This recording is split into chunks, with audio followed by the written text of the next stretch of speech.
गुरुवक्त्यांनी ह्याच्यावरची solution काय असलं पाहिजे ह्याच्याबद्दल बोललेलं आहे. परंतु आज तमाम आदिवासींना विचार करण्याची वेळ आलेली आहे की ज्या पद्धतीने सरकार आपल्यासोबत व्यवहार करते ह्याबद्दल खचित होऊन विचार करण्याची वेळ आलेली आहे. कारण आज 48 दिवस झाले आपली मुलं इथे उन्हात आणत आहेत, परंतु संवेदना नावाची गोष्ट ह्या लोकांमध्ये नाहीत. मला असं कधी कधी वाटतं की हे संध्याकाळी जाऊन झोपतात तरी कसे आणि झोप तरी कशी येते की अशा अवस्थेमध्ये आमची मुलं इथे बसतायत.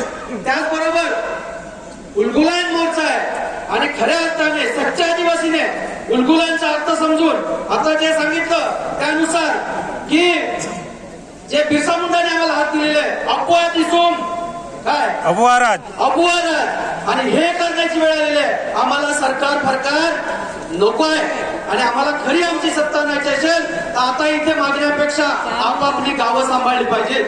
तिथे सगळं काय आहे तुमच्या हातात सगळं दिलेलं आहे. अपवाद दिसू मोबाईल पैसा कायदा दिला 5व्या अनुसूची दिले आणि तुम्हाला सगळे अधिकार दिलेले आहेत. सरकार नंतर तुम्हाला स्वशासनाचा अधिकार दिलाय. कुठला शिक्षक पाहिजे, कुठला मंत्री पाहिजे, काय पाहिजे हे ठरवायचा अधिकार कोणाला आहे? आदिवासी नाही.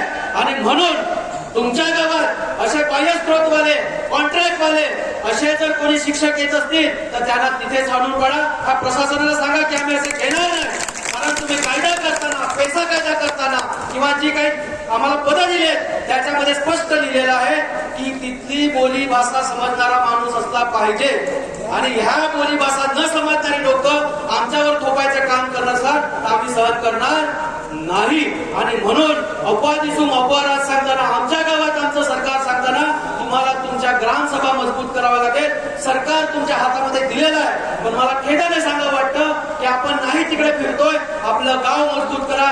बाहेरची जी लोक आहेत कायद्याने सगळं तुम्हाला दिलेलं आहे. त्या कायद्याचा वापर करायला शिका की 5व्या अनुसूची काय आहे, 6व्या अनुसूची काय आणि ग्रामसभा काय. कारण सगळे मानव संसाधन तुमच्या गावामध्ये कोण नोकर पाहिजे हा ठरवायचा अधिकार तुमच्या ग्रामसभेला आहे ना की तो लोकसभेला ना विधानसभेला. म्हणून आम्ही नेहमी सांगतो लोकसभा ना विधानसभा काय सबसे बडी ग्रामसभा.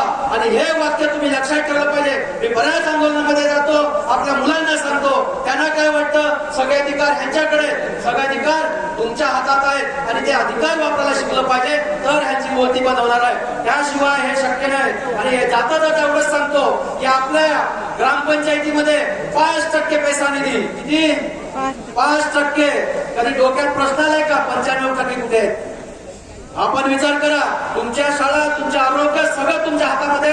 तुमची ग्रामसभा निर्णय घेऊ शकते. ते 5% पण आपलेच पैसे आपल्याला देतात आणि भिकारासारखं आपल्यामध्ये भांडण लावलेले आहेत. आणि म्हणून हे लक्षात ठेवा की ह्या ज्या सगळ्या गोष्टी आहेत आणि ज्या काही ग्रामसभेची ताकद आहे. आता आपण बघतोय आश्रम शाळामध्ये काय हालत आहे. आमच्या पालघरची घटना आहे. आता ते विषय सांगितला की सेंट्रल किचन ह्याबद्दल आम्ही काहीच बोलत नाही आहे. एक सकाळी 4 वाजता जेवण केलं जातं, 2 वाजता आणि ते दुपारी आमच्या मुलाला वाटलं जातं. त्याच्यामध्ये पालघरमध्ये 300 पेक्षा जास्त मुलांना विषबाधा झाली होती. ही परिस्थिती आहे आणि आमच्यासोबत खेळ चालवलाय, प्रयोग चालवलाय. हे प्रयोग जर बंद करायचे असेल तर आपले गावं मजबूत करा, आपल्या ग्रामसभा मजबूत करा, पैसा कायद्याचा अभ्यास करा, 3 शेड्यूलचा अभ्यास करा. ह्या गोष्टी जोपर्यंत आपण समजून घेणार नाही तोपर्यंत नुसती घोषणा देऊन चालणार नाही. अपवाद दिसू मोबाईल खऱ्या अर्थाने आपलं राज आणायचं असेल तर आपली गावं मजबूत करा, आपल्या ग्रामपंचायती मजबूत करा आणि आपली जी काय व्यवस्था आहे त्याच्यामध्ये तुम्ही ठासून सांगा बाहेरचा व्यक्ती आम्ही घेणार नाही.